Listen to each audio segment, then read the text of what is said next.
الصلاة والسلام على سيد المرسلين أما بعد فأعوذ بالله من الشيطان الرجيم بسم الله الرحمن الرحيم الصلاة والسلام عليك يا رسول الله وعلى آلك وأصحابك يا حبيب الله الصلاة والسلام عليك يا نبي الله وعلى آلك وأصحابك يا نور الله اللہ کے پیارے محبوب نبی کے آخر الزمان رسول پاک صاحب الہدى صلی اللہ علیہ وآلہ وسلم کا فرمان عالی شان ہے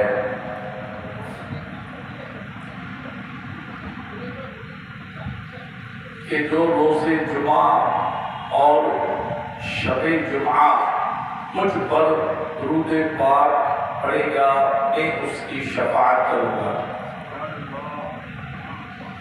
صلو علی الحبیب صلی اللہ علیہ وآلہ وسلم صلی اللہ علیہ وآلہ وسلم۔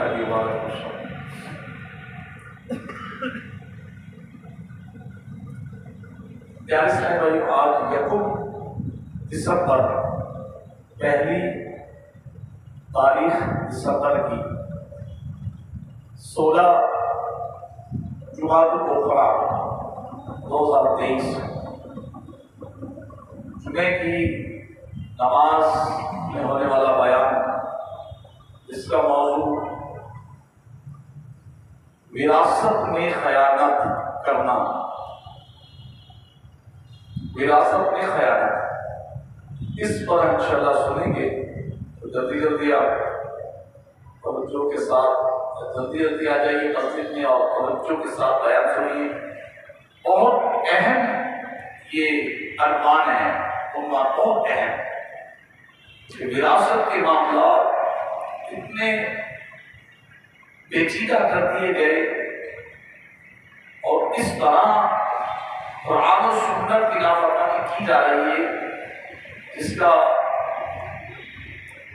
نقصان نظر آ رہا ہے۔ اچھا، یہ نقصان بظاہر دنیا کا نظر آتا ہے، لیکن آخرت کا قبر میں نقصان کرنا ہے۔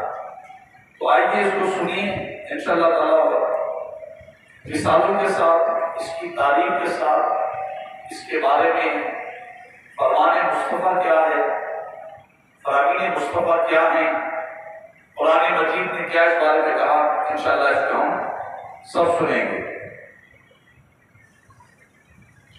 وراثت میں خیانت کا مطلب، اس کے معنی آپ سن لیجیے کہ خیانت کا کیا۔ پچھلے جمعے جو موضوع تھا وہ امانت میں خیانت کا تھا، اور آج وراثت میں خیانت۔ وراثت کے معنی، اس کا مطلب وراثت کی تقسیم شرعی اصولوں کے برخلاف کرنا۔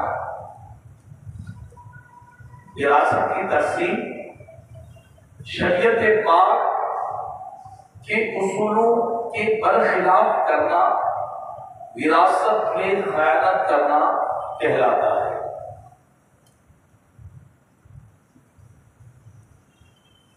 قرآن مجید میں کیا فرمایا گیا؟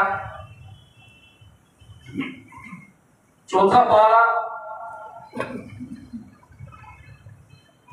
سورہ نساء میں ارشاد ہوتا ہے وَمَن يَعْصِ اللَّهَ وَرَسُولَهُ وَيَتَعَدَّ حُدُودَهُ يُدْخِلْهُ نَارًا خَالِدًا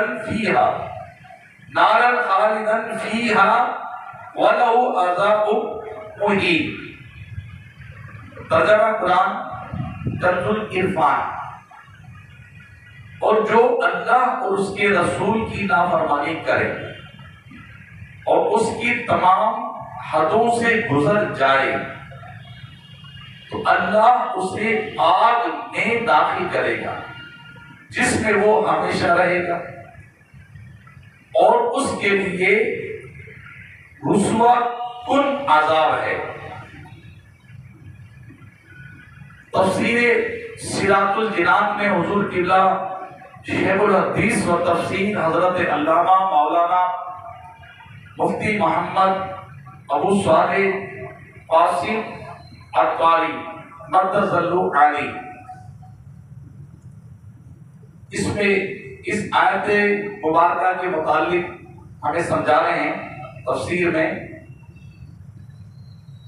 وراثت کے مسائل کو اللہ پاک نے اپنی حدود قرار دیا، اور سے سنے، وراثت کے مسائل کو اللہ تعالی نے اپنی حدود قرار دیا، اور ان کے توڑنے کو اللہ پاک کی حدیں توڑنا قرار دیا۔ اس سے معلوم ہوا کہ میراث کی تقسیم میں ظلم کرنا عذاب الہی کا باعث ہے۔ ظلم اس کے برخلاف کرنا، جو قرآن و حدیث نے کہا اس کے برخلاف کرنا۔ اب آئیے اس کی چند مثالیں۔ وراثت میں خیانت کرنے کی چند مثالیں۔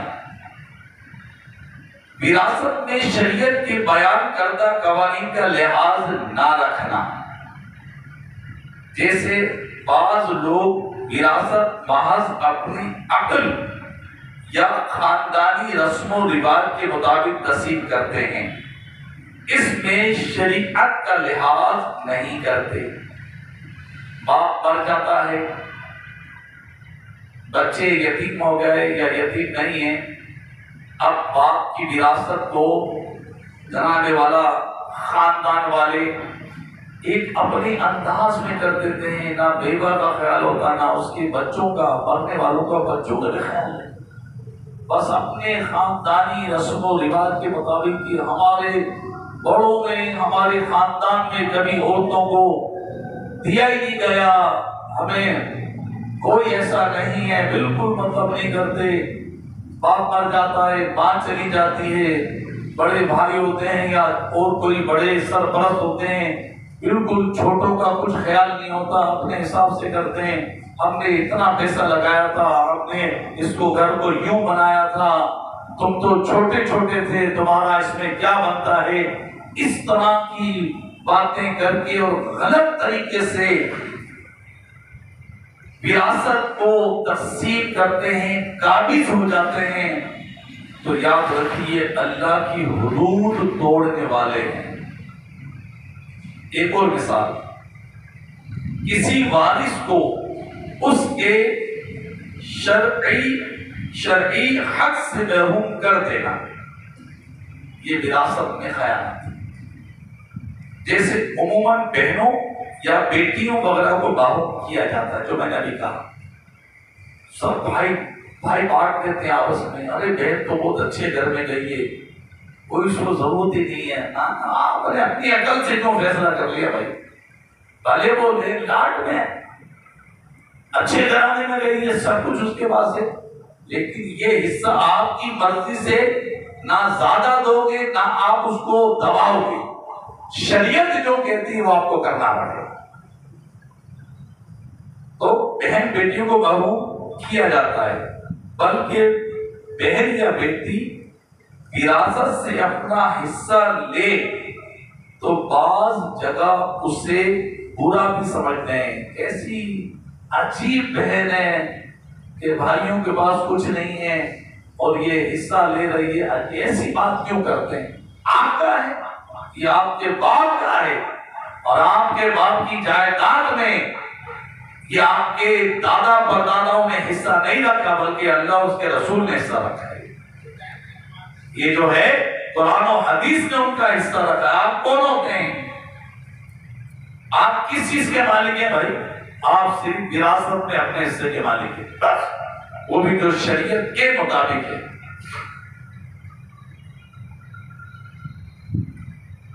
وراثت میں خیانت یہ بہت ہوتا ہے، اس کے احکام کیا ہے؟ یہ جو ایسا کرے، جو میں نے چند مثالیں دی، تو چند مثالیں دی نا جو علماء نے لکھی ہیں.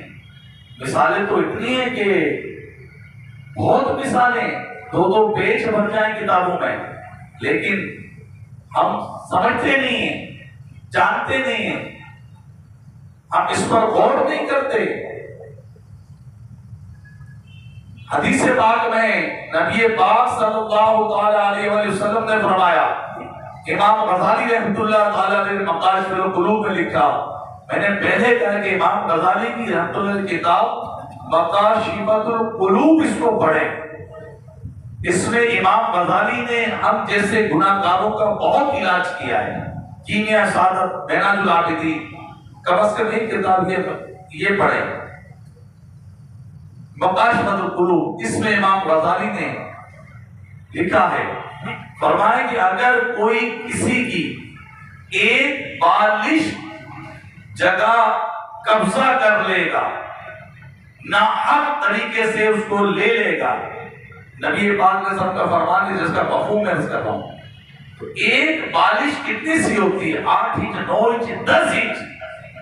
یہ غصب سے، ناجائز طریقے سے قبضہ کر لے، فرمایا قیامت کے دن اس پر یہ عذاب ہوگا کہ 7 زمین کا توق بنا کر اس کے گلے میں ڈالا جائے گا.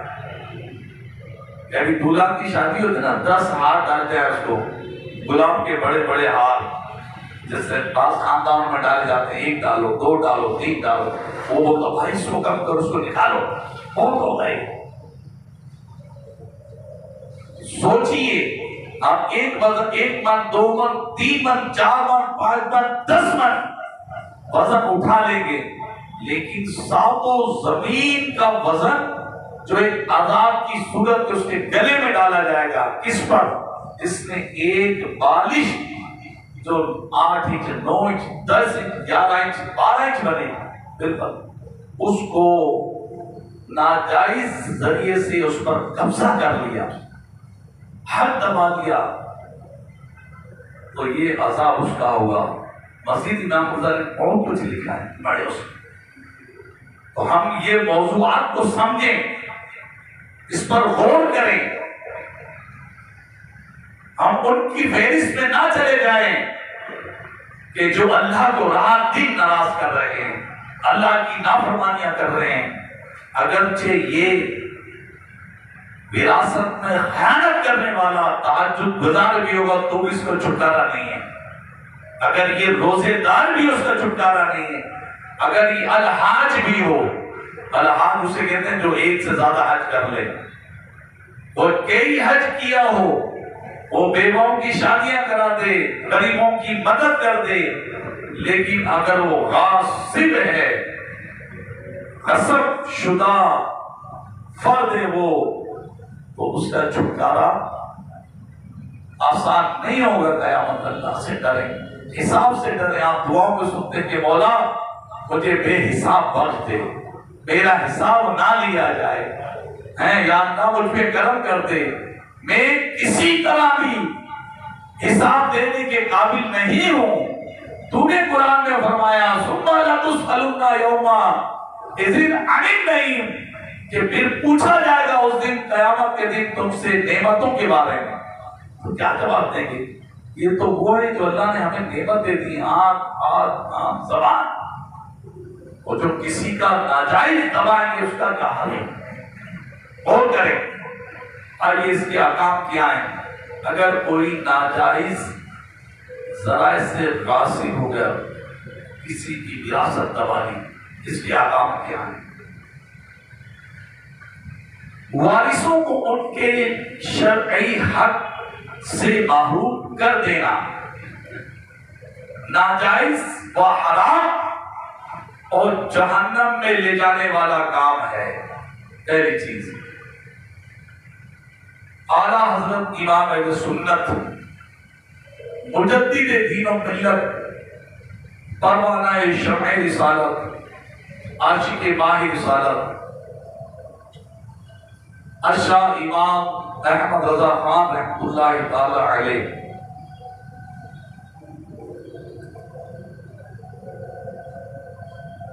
فتاوی رضیہ جلد 26 میں لکھتے ہیں جو لوگ شریعت مطہرہ کے خلاف میراث مانگے یا لیں یا باخوشی دیں یا اس میں کوشش کریں، سب گمراہ اور عذاب شدید کے حقدار ہیں۔ شریعت کے خلاف اگر یہ کر رہے ہیں تو اعلیٰ حضرت فرماتے ہیں سب گمراہ اور عذاب شدید کے حقدار ہیں۔ دوبارہ سنیں اس کو، اعلیٰ حضرت امام اہل سنت فتاوی رضیہ شریف جلد 26 میں فرماتے ہیں جو لوگ شریعت پاک کے خلاف میراث مانگے یا لیں، مانگے اور کوئی لے جواب، یا باخوشی دے، کوئی دے تو باخوشی اپنی مرضی سے شریعت کے خلاف، یا ان میں کوشش کرے، دینے میں کوشش کرے شریعت کے خلاف، فرمایا یہ سب گمراہ اور عذاب شدید کے حقدار ہیں۔ اب ذرا غور کیجیے، ہمارے یہاں کس طرح لوگ بیٹھ جاتے بڑے بوڑھے، نمازی رات محلے کا بڑا ہوتا ہے، جناب والا یہ عمر رسیدہ ہے، یہ فیصلہ اچھا کرے گا، وہ فیصلہ الٹا کر دیتا ہے، کیونکہ وراثت کے مسائل قرآن حدیث تھوڑی جانتے ہوں۔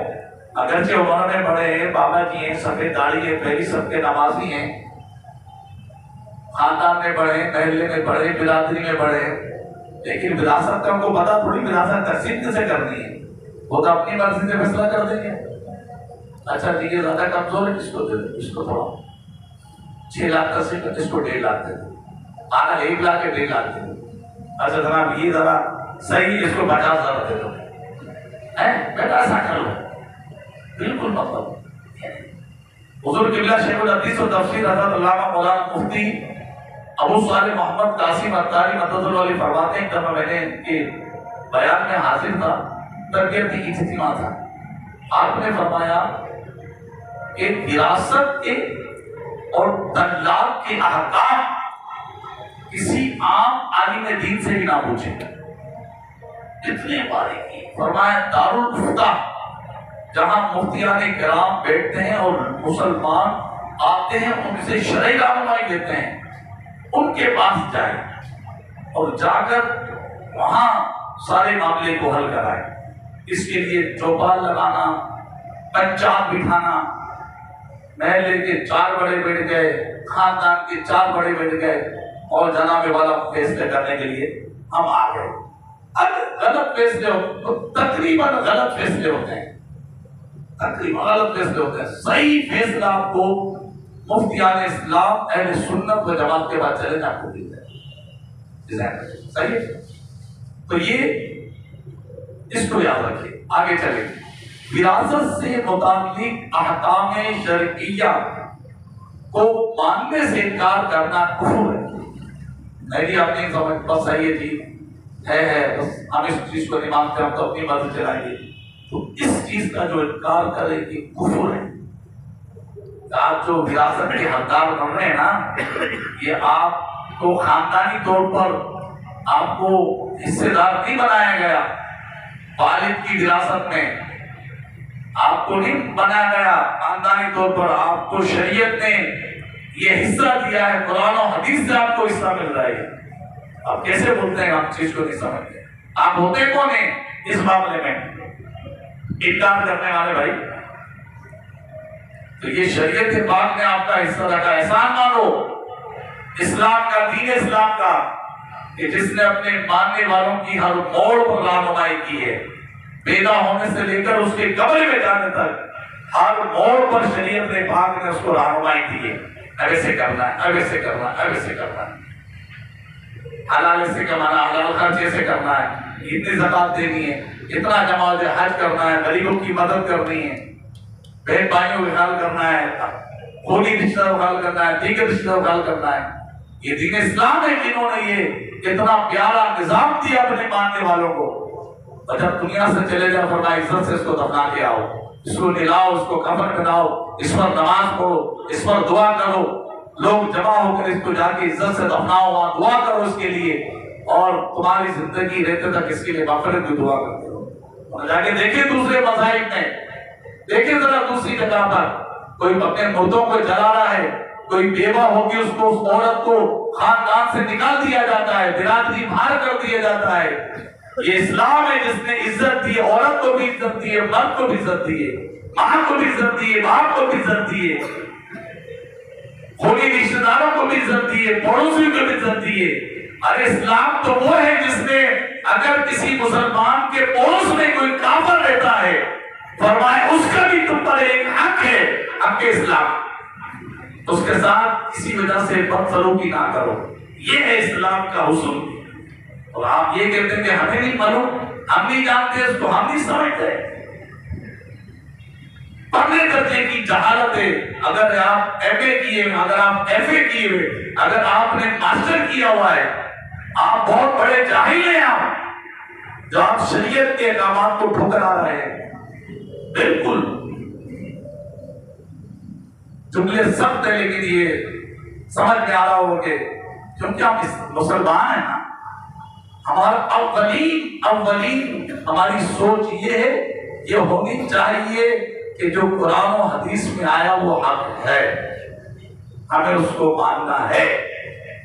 میرے گھر میں ایک مسئلہ ہوا، بالکل میں دارالفتہ میں گیا، دارالفتہ مفتی صاحب نے کہا ایسا نہیں، ایسا ہے، ایسا نہیں، ایسا ہے، ختم۔ اگرچہ اس میں میری ذات کو لاکھوں کا فائدہ تھا، لیکن شریعت نے کہا ایسا نہیں، ایسا ہے، تو الحمدللہ ایسا ہی ہوا۔ پھر مطلب ہم کیوں اس کو دیکھیں، ہم شریعت کو دیکھیں۔ آگے آئیے،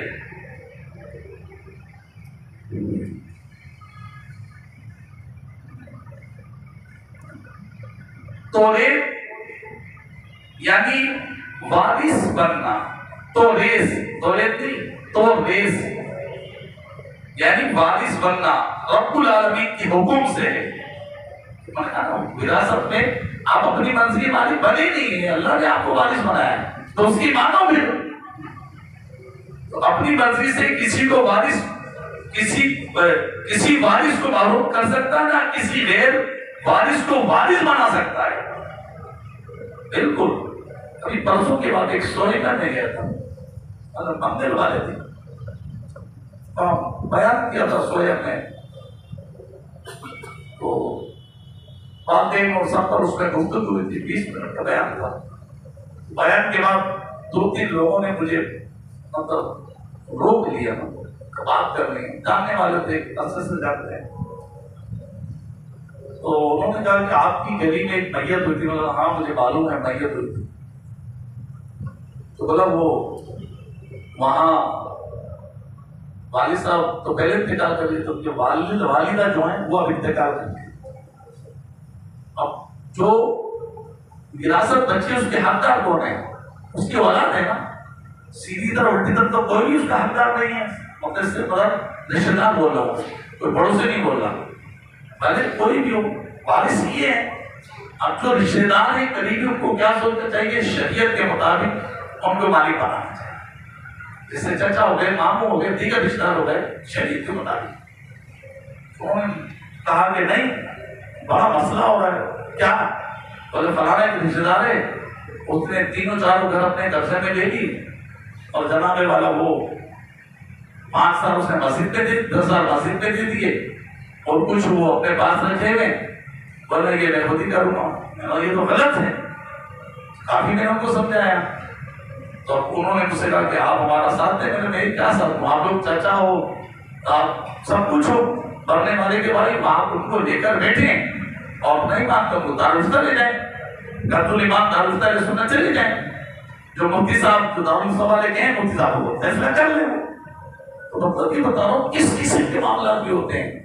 وہ بیچارے بعض اولاد بھی سمجھتی نہیں ہے، بعض اولاد سمجھتی ہے، تو وہ دوسرے جو اوپر کے سیدھی طرح الٹی طرح جو لوگ ہوتے ہیں وہ اپنی مرضی سے غلط کر دیتے ہیں، منمانی کر کے وہ بس کر دیتے ہیں۔ بالکل یہاں فرمایا کہ غیر وارث کو وارث بنا دینا اور وارث کو محروم کر دینا، یہ نہیں چلے گا، ایسا نہیں چلے گا۔ آگے فرماتے ہیں لڑکیوں کو حصہ نہ دینا حرام قطعی ہے، حرام بالکل، تو بچیوں کو حصہ نہیں دیا جاتا، ان کا بھی ہے۔ ارث یعنی وارث ہونا جبری ہے، یعنی ہر وارث خواہ اپنے حصہ شرعی کا مالک ہوتا ہے، مانگے یا نہ مانگے، وہ حصہ وہ وارث ہوتا ہے، دینے کا رواج ہو یا نہ ہو۔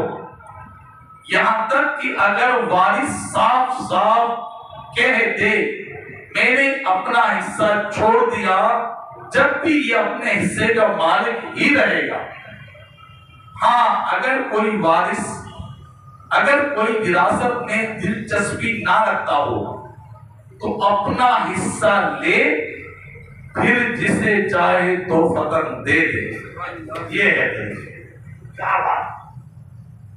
وہ میرا میری بہن تو لے گی نہیں، بات خیر ہوگی وہ تو لے گی نہیں، اس کے بعد تو اپنا فلیٹ ہے، اس کو تو سسرال سے بہت کچھ مل گیا ہے، وہ دوسرا والی ہے وہ تو ویسے انگلینڈ میں ہے، وہ کیا لے گا، یہاں جناب آگے پیچھے والوں نے کر دیا معاملہ خراب۔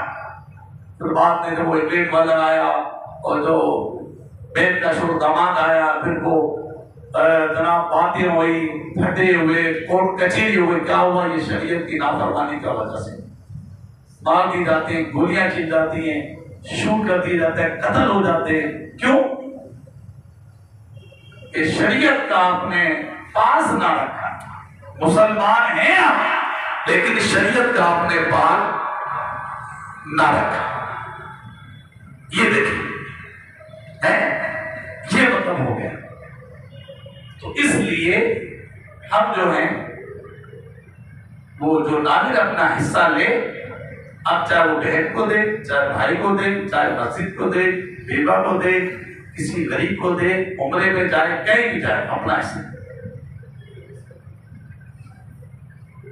ایک وضاحت ضروری جو بہت عام ہے، یہ دعوت اسلامی کے علماء کی شان ہے کہ معاشرے کے حساب سے مسائل وہ بیان کرتے ہیں، الحمدللہ۔ لکھتے ہیں کہ آگ، ہم کہتے ہیں آگ کر دیا، آگ ہم بولتے ہیں آگ، وہ جلنے والی آگ ہے، الف لام یہ آگ، عین الف اور قاف نقطے والا قاف، آگ۔ آگ کا لفظی معنی ہے نافرمان۔ کیا معنی ہے؟ نافرمان۔ وہ چاہے بیٹا لاکھ روپے کماتا ہو چاہے کچھ نہ کماتا ہو، اگر وہ نافرمانی کرتا ہو، نافرمان ہے تو اس کو آگ کہتے ہیں۔ جو بیٹا اپنے والدین کو ستاتا، ان کی نافرمانی کرتا ہے، وہ سب گناہگار اور جہنم کا حقدار ہے۔ ایسے بیٹے کو آگ کہتے ہیں، آگ یعنی نافرمان بیٹا۔ عام طور پر جو لوگ اپنی اولاد سے تنگ آ کر، عام طور پر ہر جگہ سے عام طور پر لوگ اپنی اولاد سے تنگ آ کر کسی بھی وجہ سے انہیں آگ کرتے، اخباروں وغیرہ میں اشتہار دیتے کہ میں نے اپنے فلاں بیٹے کو آگ کر دیا، اس کی کوئی شرعی حیثیت نہیں ہے، ختم۔ بس وہ یہ اصل میں وجہ کیا ہوتی ہے، اس کو جائیداد سے فارغ کیا جاتا ہے۔ کچھ بیٹے باپ کے ساتھ مل جاتے ہیں یا ماں کے ساتھ مل جاتے ہیں، اور جو بیچارہ کوئی ایسا ہی ہوتا ہے، اس کا ساتھ کوئی نہ چاچا دیتا، نہ تایا دیتا، نہ کوئی دیتا ہے، شاید ماموں اگر دے دے تو دے دے، مطلب ایسا بہت کم ہوتا ہے۔ تو ایسے بیٹے کو آگ کر کے جائیداد سے فارغ کر کے اخبار میں اشتہار دے کر اور یہ کر کر خاندان بتا کر ہم نے بیٹے کو آگ کر دیا ہے، ایسی وہ نادان لوگ ہوتے ہیں جو ان کی باتوں کو مان کر کہتے ہیں کہ تم نے صحیح کیا۔ ارے ان کو کیا پتا شریعت کیا کہتی ہے، اس بارے میں کرنا کیا ہے۔ آپ نے ایک شریعت کا بہت بڑا حکم کی خلاف ورزی کر ڈالی کہ جس کو وراثت میں اللہ اس کے رسول نے شریعت نے وارث بنایا تھا، آپ نادانوں نے اس کو وراثت سے ہٹا دیا ہے۔ اس کا خمیازہ مرنے پر پتا چلے گا، مرنے کے بعد کیا ہوتا ہے، کیا کیا۔ قرآن مجید میں نے شروع میں آیت تلاوت کی تھی، وَمَن يَعْصِ اللَّهَ وَرَسُولَهُ وَيَتَعَدَّ حُدُودَهُ يُدْخِلْهُ نَارًا خَالِدًا فِيهَا وَلَهُ عَذَابٌ مُّهِينٌ۔ اور جو اللہ اور اس کے رسول کی نافرمانی کرے اس کی تمام حدود سے گزر جائے، اس کی حدود کیا ہے؟ شریعت نے جو حصہ رکھا گزر جائے، اللہ اسے آگ میں داخل کرے گا اور جس میں وہ ہمیشہ رہے گا، اور اس کے سوا اس کے لیے رسوا کن عذاب ہے۔ اس کی تفسیر میں کتاب مفتی صاحب فرماتے ہیں کہ وراثت کے مسائل کو اللہ پاک نے اپنی حدود قرار دیا اور اس کے توڑنے کو اللہ پاک کی حدیں توڑنا قرار دیا ہے۔ تو یہ آپ نے سن لیا۔ اب آئیے فرمان مصطفیٰ صلی اللہ علیہ وسلم، جو وارث کے حق میں وراثت سے بھاگے، اس کو نہ دے، اس کا حصہ نہ مالے، اللہ پاک روز قیامت جنت سے اس کا حصہ کاٹ دے گا۔ اب یہ مقام ہے، میں نے شروع میں ایک حدیث شریف بتائی تھی، امام غزالی نے اس کو بقش القلوب میں لکھا ہے، دوبارہ میں بتا دیتا ہوں۔ امام غزالی لکھتے ہیں کہ نبی پاک صلی اللہ علیہ وسلم نے فرمایا، اس کا مفہوم جو الفاظ مجھے یاد ہے، فرماتے ہیں کہ اللہ پاک کے محبوب نے فرمایا کہ جس نے کسی کا ایک بالغ برابر ناجائز طریقے سے حصہ دبا لیا، ناجائز جگہ پہ قبضہ کر لیا، بالغ بھر 8 10 بالغ بھر حصہ بے غاصب ہو گیا ناجائز ذریعے سے، فرمایا قیامت کے دن اس کو 7 زمینوں کا ایک ہار بنا کر اس کے گلے میں ڈالا جائے۔ ہمارے آرمی کے لوڈر بیٹھے سمجھتے ہیں کتنا وزن اٹھا سکتے ہیں، 10 من اٹھا لیں گے، 5 من اٹھا لیں گے۔ اب خالی ہم فیضانہ بوسیہ کی زمین کا ایک جتنا یہ ہے رقبہ، اسی کا وزن کر لیں تو کیا حال ہو۔ اس میں اللہ سے ڈریں، ہر معاملے میں ڈریں۔ اللہ تعالیٰ ہمیں عمل کی توفیق عطا فرمائے۔ اور اس میں کیا کرے، وراثت سے حیات کے گناہ میں بندہ کیسے مبتلا ہوتا ہے، کیوں وراثت سے دباتا ہے، کیوں نہیں حصہ دیتا ہے، وجوہات کیا ہے؟ فرمایا علم دین کی کمی، قرآن حدیث کو سیکھنا نہیں ہے، جہاں اپنا مفاد آئے گا تو بڑی حدیثیں بھی بیان کرے گا اور دارفتہ بھی چلا جائے گا۔ یہ ایک دیکھا گیا ہے، جہاں اپنے کو کچھ مفاد ملے گا اور جہاں اپنے کو کچھ نقصان نظر آئے گا تو آئن نائن ہو جائے گا، بس وہ مانے گا ہی، ادھر ادھر ہو جائے گا وہ، اجی جی صحیح ہے جی، لیکن ہم تو اپنے فیصلے کریں گے۔ تو فرمایا علم دین کی کمی۔ علم وراثت ایک مشکل عمل ہے، عام طور پر لوگوں کے اس کے احکام معلوم نہیں ہوتے، جس کے سبب وراثت کی تقسیم میں بہت ساری غلطیاں کرتے ہیں۔ سب سے بہترین ذریعہ دارالفتاء علیہ سنت چلے گئے۔ دوسری وجہ اس گناہ میں پڑنے کی مال کی محبت، جسے قرآن حدیث نے فتنہ قرار دیا، یہ مال کی محبت ہے جو یہ بتا ہے، خاندانی دشمنی وغیرہ۔ تو پیارے اسلامی بھائیوں، میں اور آپ خوشی دیکھیں، میں نے پچھلے جمعے بھی بہت ایک توجہ دلائی تھی، مختصر زندگی ہے، ایسے کر کے نہ جائیں کہ لوگ ہمارے لیے پیچھے بولیں کہ اچھا وہ اس دنیا سے چلا گیا، بڑے خاندان میں بڑی گڑبڑے کرتا تھا، بڑے غلط فیصلے کرتا تھا۔ ارے یہاں تک کہ میں نے دیکھا بھی ہے، سنا بھی ہے کہ طلاقیں ہو جاتی ہیں اور یہ نادان لوگ جو علم دین سے دور ہیں، یہ طلاقوں کو سمجھتے ہی نہیں اور اٹھا کے جو ہے نا وہ بول دیتے جی بس تم نے نہیں سنا، جی تم نے نہیں سنا، اچھا تم نے سنا، جب سنا ہی نہیں تو طلاق کیسے ہو گئی؟ اس طرح کی باتیں کر کے اٹھا دیتے۔ اور ویسے کچھ مذہبی لوگ چہرے پہ داڑھی رکھے ہوئے پیکی چی اٹھا کے ڈال دیتے ہیں جی 3 طلاق کے بعد طلاق ہوتی ہی نہیں ہے، بتائیں ویسے تو کوئی ہماری سنتا نہیں ہے، ایسے پیکج ڈال دو جیسے آپ کے لیے موبائل کمپنیاں پیکج ڈال دی ہیں، دیگر لوگ پیکج ڈال رہے ہیں، جتنا اچھا پیکج دے گا وہ مستقبل جائے گی۔ تو ایسے کچھ معاشرے میں بے دین لوگ آ گئے جن کو دین کا پتہ ہی نہیں ہے، اور وہ 3 طلاق کے ہو جانے کے بعد بھی وہ اللہ اکبر وہ اٹھا کر بولتے طلاق ہی نہیں ہوئی، اور وہ زنا کے معاملات میں لوگوں کو لگا دیتے ہیں، اور یہ عوام جو ہے اچھی خاصی عوام آباد چل جاتی ہے۔ یہاں سے فیصلہ کے درجہ اہل سنت سے کیا کہ طلاق ہو گئی، طلاق کے مغلظہ ثابت ہو گئی، اب تیسرا ملتا ہے اس کو ہوتا ہے چھوڑو یار، ہاں دوسرے کے بعد چلتے ہیں، وہ لے کے جناب والا اسے وہ آئے گئے کہ بس ہو گیا کام، اس وہ جا کے اس نے نہ اس کو کچھ عطا نہ پتہ نہ بس ہو یا آپ کی طلاق نہیں دی، ایک رشتہ میں نہیں ہوتا تھا، وہ خوشی خوشی آ جاتا ہے، مٹھائی کا ڈبہ لے گا تو بیگم کو مٹھائی کا ڈبہ لو جی ہماری طلاق ہو ہی نہیں، چلو رہ گئے۔ تو استغفار، اس طرح کے معاملات بالکل بچے، اپنے عقائد کو بھی بچائیں اور اپنے اعمال کو بھی بچائیں۔ عقیدہ بچے گا تو اعمال سلامت رہیں گے، عقیدہ برباد تو اعمال بھی برباد ہو جائیں گے۔ اللہ کریم ہمیں عمل کی توفیق عطا فرمائے۔ ضرورت ہے یہ کچھ میں نے عرض کیا ہے، آپ مزید اس کی معلومات کے لیے جب بھی وراثت کا معاملہ ہے جتنے بیٹھیں گے سنتے تو میں آپ کو ہاتھ جوڑ کے کہتا ہوں کہ کبھی وراثت کے معاملات آ جائیں اپنی مرضی سے نہیں، اب فیصلے نہ کریں، آپ دارالفتہ جائیں بس، اور وہاں جا کے اس کا فیصلہ کرائیں، ورنہ یہ بہت بڑا خسارہ۔ ایک بالش کا میں نے آپ کو بتایا تھا، یہ تو زمین کا بتایا ہے، ایک بالش زمین پر کسی نے ناجائز طرح سے حاصل کر لی، قابض و غصب کر لی، اس کا عذاب کتنا ہے۔